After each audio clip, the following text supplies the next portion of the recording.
पिछले वीडियो में मैंने आपको सौरमंडल से संबंधित सभी चीज़ बता दिया था। उससे रिलेटेड कुछ क्वेश्चन रह गए थे, वो मैं आपको इस वीडियो में बता देता हूँ। और साथ ही साथ आज का जो करेंट अफेयर है 26 अप्रैल का, वो भी मैं आपको देने का कोशिश कर रहा हूँ। और कुछ स्टैटिक है स्टेट से रिलेटेड, वो भी आपको इसी में मिलेगा। तो हम लोगों ने, अगर आपने पिछले का वीडियो अगर नहीं देखा होगा सोलर सिस्टम का, तो मैं आपसे रिक्वेस्ट करूँगा कि आप जाके उसको ज़रूर देखिए। जब देखेंगे तब समझ में आएगा कि उस वीडियो में है क्या आखिर में, नहीं तो ये वीडियो उतना समझ में नहीं आएगा। तो वीडियो का स्टार्ट करते हैं। देखिए, ये है कुछ आपका सौरमंडल जो है उसका स्ट्रक्चर है। ये आपको जो दिख रहा है ये है पूरा सन। उसके बाद ये सीक्वेंस में रखा हुआ है ग्रह। जैसे कि सबसे पहले नंबर आता है मरकरी का, जिसको हम लोग बुध बोलते हैं। इसका कोई उपग्रह नहीं है। वीनस है दूसरा, तो वीनस का भी कोई उपग्रह नहीं है। अर्थ है तीसरे नंबर पे, तो अर्थ का अपना एक उपग्रह है चंद्रमा। मार्स है, तो मार्स का दो उपग्रह है, एक है डीमोस और एक है फोबोस। उसके बाद जुपिटर है, और सबसे भारी ग्रह यही है जुपिटर। उसके बाद सैटर्न है। सैटर्न में ये देखिए टोटल 10 छल्ले बने हुए हैं, और इसका सबसे बड़ा जो उपग्रह है उसको टाइटन बोलते हैं हम लोग। और सबसे ज़्यादा उपग्रह इसी के पास है, टोटल 82 उपग्रह है। उसके बाद आता है नंबर यूरेनस का, और उसके बाद है नेपच्यून। प्लूटो उसमें गिनती नहीं होता है। मैंने पिछले वीडियो में इसके बारे में बताया था कि प्लूटो को क्यों ग्रह से बाहर निकाला गया है, यानी ग्रह के श्रेणी से बाहर निकाला गया है। तो ये था ऐसे। और याद करने का एक तरीका है जो आपको यहाँ पे मिलेगा। देखिए, आप क्या कीजिए, याद करने का सबसे आसान तरीका, जैसे MY है तो इसके जगह पे आप मरकरी रख लीजिए।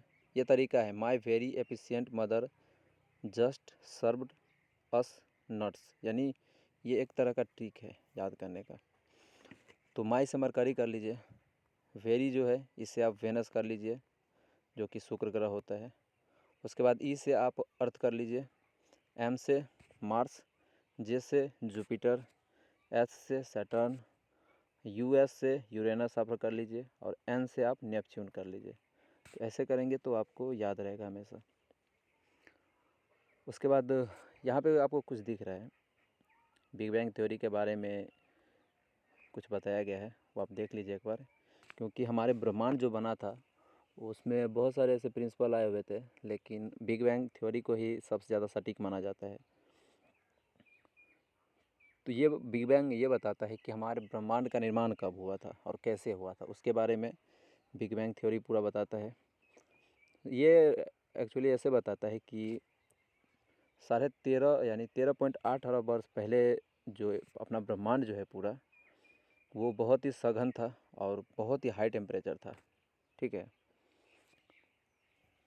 तो उसमें ही विस्फोट हुआ एक बार। उसके बाद हमारा जो पूरा गैलेक्सी है वो बना है, और अभी भी इसका विस्तार हो ही रहा है। हमारा जो ब्रह्मांड है उसका अभी तक प्रसार हो ही रहा है, यानी अभी भी वो फैल ही रहा है। ठीक है, तो बिग बैंग थ्योरी एक्चुअली इसी के बारे में बताता है। उसके बाद नेक्स्ट देखिए, यहाँ से क्वेश्चन स्टार्ट होता है। आप पिछले वीडियो में देखेंगे तो वहाँ पे सब कुछ दिया हुआ है। अब हम लोग यहाँ से क्या करते हैं, क्वेश्चन को शुरू करते हैं।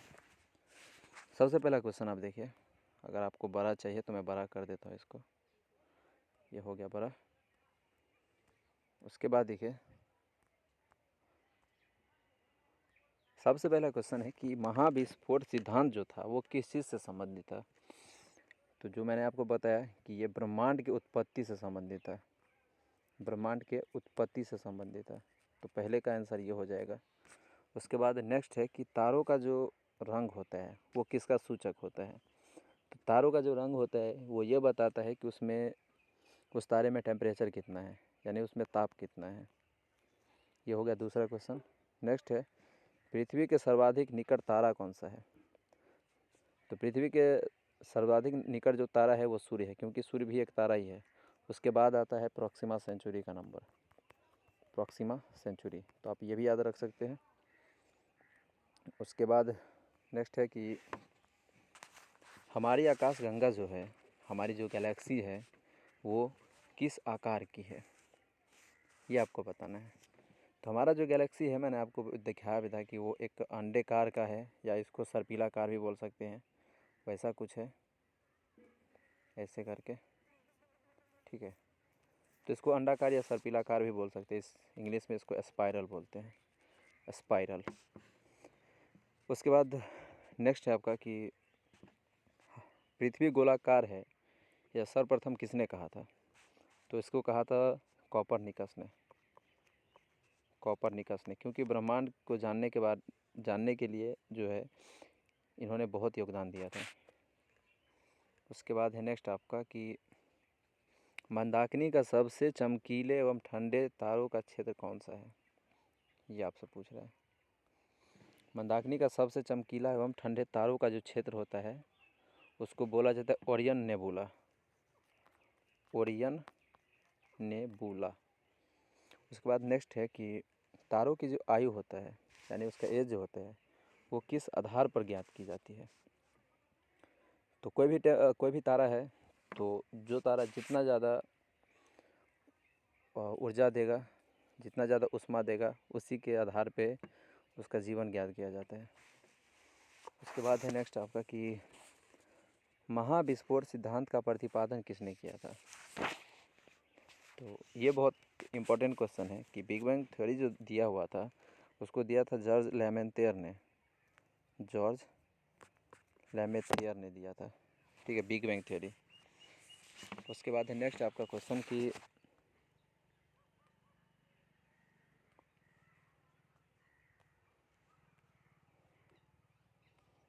वन सेकेंड,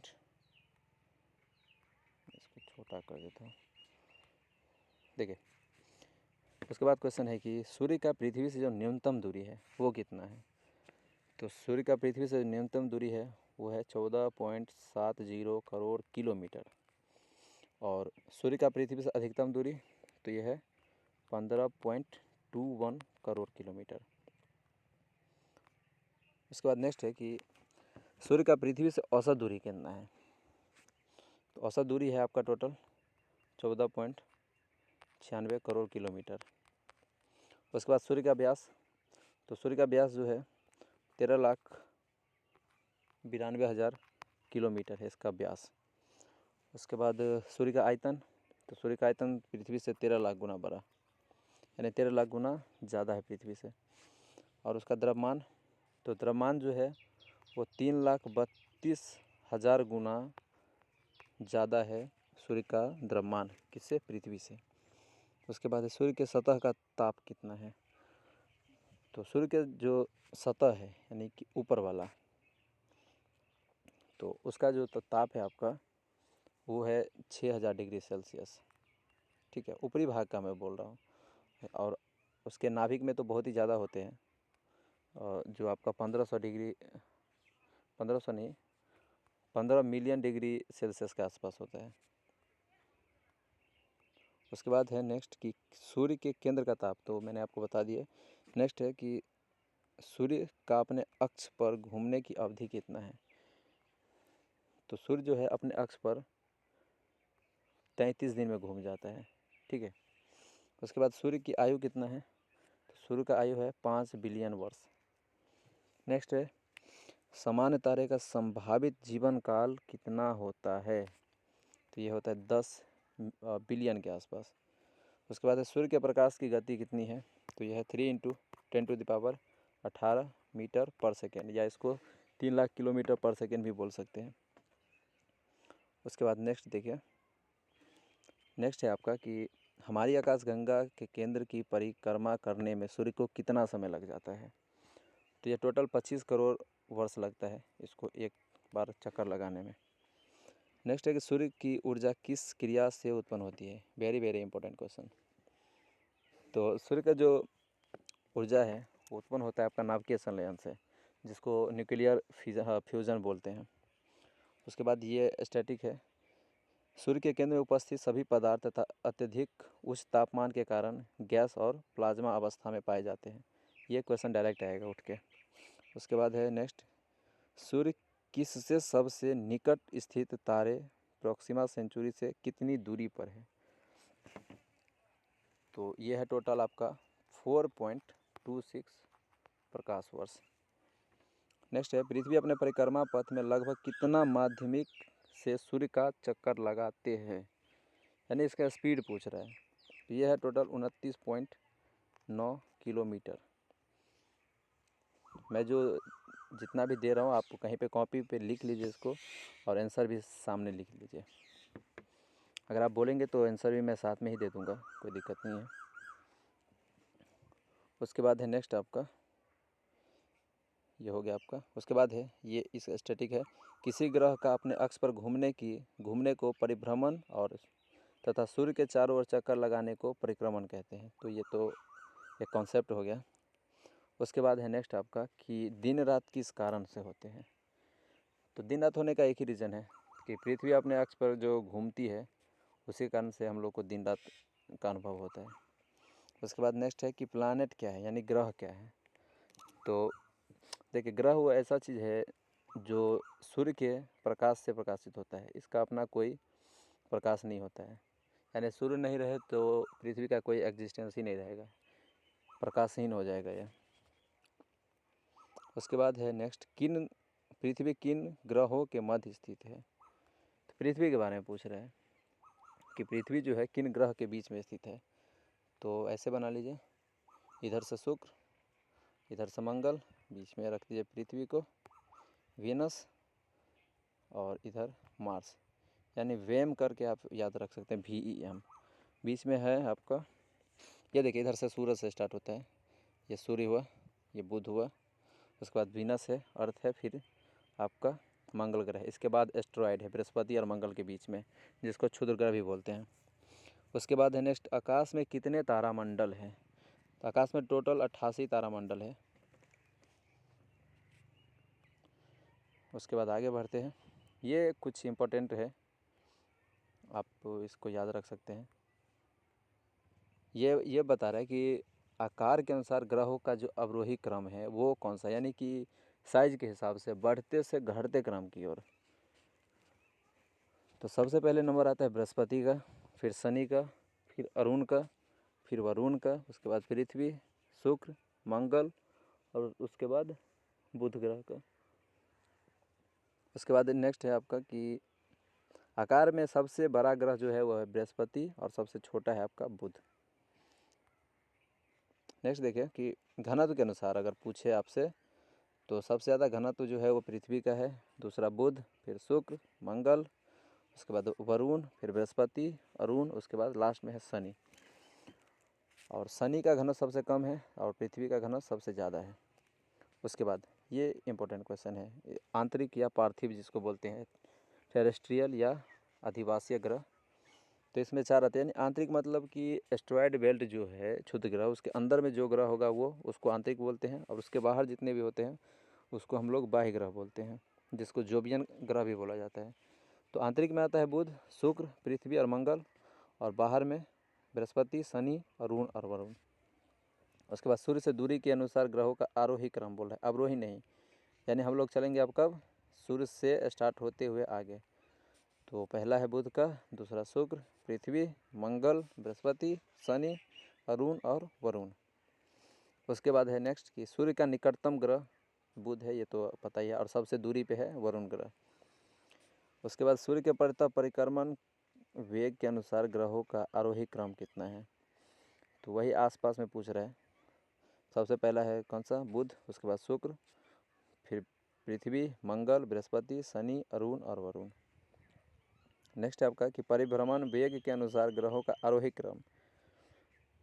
तो ये है आपका पहला बृहस्पति, दूसरा शनि, तीसरा अरुण, फिर वरुण, पृथ्वी, मंगल, और उसके बाद बुध, फिर आता है शुक्र का नंबर। उसके बाद देखिए इम्पोर्टेंट फैक्ट है ये, और करंट अफेयर यहाँ से स्टार्ट होता है। देखिए, मध्य प्रदेश सरकार ने अभी ऑक्सीजन पे काम करना शुरू किया है, क्योंकि आपको पता होगा कि कोरोना वायरस में ऑक्सीजन सिलेंडर का बहुत प्रॉब्लम हो रहा है। तो मध्य प्रदेश सरकार अभी काम कर रही है। मध्य प्रदेश के बारे में कुछ चीज़ें हैं जो आपको जानना ज़रूरी है, क्योंकि एग्ज़ाम में यहाँ से क्वेश्चन एक न एक मिलते हैं।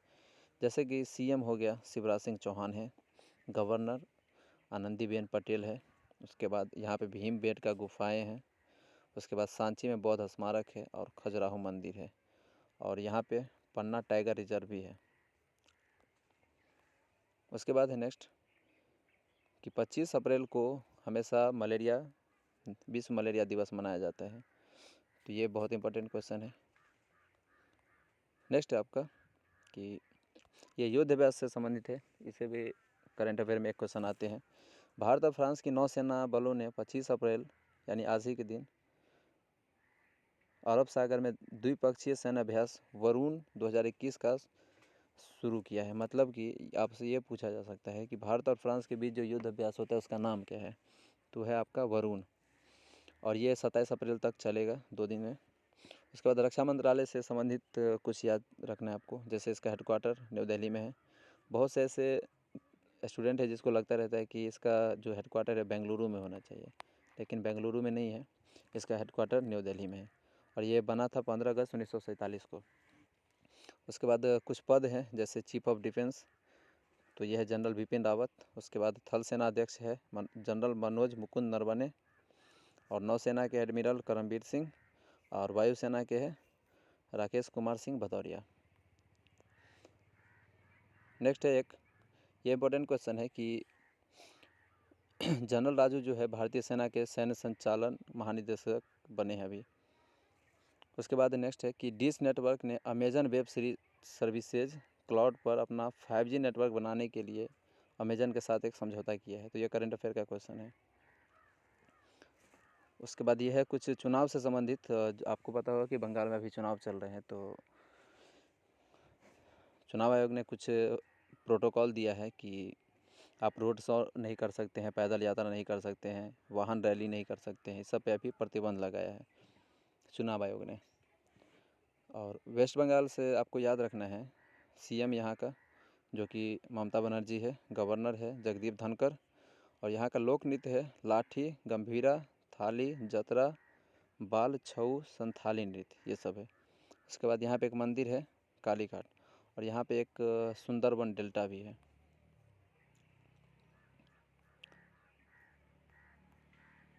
तो इतना क्वेश्चन था आज के लिए। मैंने करंट अफेयर भी कुछ बता दिया आपको, और साथ ही साथ विश्व भूगोल से रिलेटेड जो क्वेश्चन बच गए थे पिछले वीडियो में मैंने जो कवर नहीं किया था वो मैंने आपको दे दिया इसमें। कोई भी डाउट होता है और वीडियो में कोई भी सुधार की गुंजाइश है तो आप कमेंट करके ज़रूर बताइए कि क्या सुधार है, तो मैं उसको सही करने का कोशिश करूँगा। और ऐसे इन्फॉर्मेशन वाला वीडियो आपको मिलता रहेगा हमेशा। मैं सोच रहा था कि जब तक ज्योग्राफी को ख़त्म नहीं कर दूँ तब तक दूसरा चीज़ हाथ में नहीं लूँ। ज्योग्राफी और उसके साथ करंट अफेयर और स्टैटिक साथ में चलता रहेगा। ठीक है, तो मिलते हैं नेक्स्ट वीडियो में।